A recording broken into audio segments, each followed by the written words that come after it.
Hello and welcome to our course. I'm very excited to have you here, and today we will discuss a critical topic known as equity and its importance in our schools. Across the country, there is a well known gap in education where students of various backgrounds are not given the necessary resources to motivate them towards academic success.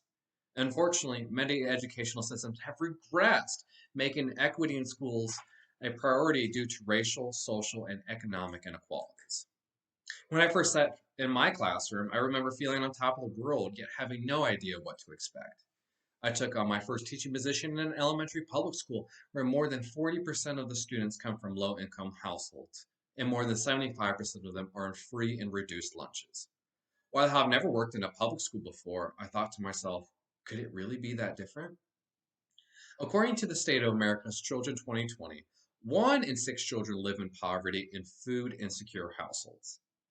81% of poor black children attend schools with high poverty, compared to about 54% of poor white children. In 2019, more than 72% of Hispanic and 79% of black 4th and 8th grade students were not proficient in reading or math. And about 14% of students with disabilities are enrolled in public schools, yet only about 65% of those students graduate in high school on time. These are just a few examples to show the achievement gaps in our educational system. While across the board we hold students to the same academic standards, it's about how can we implement equity into our schools to help every student reach those standards. Growing up, I was enrolled in private schools where resources were readily available to all of us and teachers managed student behavior as well. Working in a public school, I was faced with realizing that many of my students come from disadvantaged backgrounds and may not receive the necessary resources to be successful. While this presents many challenges, I learned by creating an inclusive environment and promoting equity is the key to success.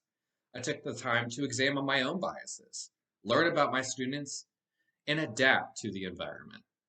Through this course, we'll explore the difference between equality and equity and how equity itself can promote an inclusive classroom environment. I hope you enjoyed this course and thank you for making a difference in our students' lives.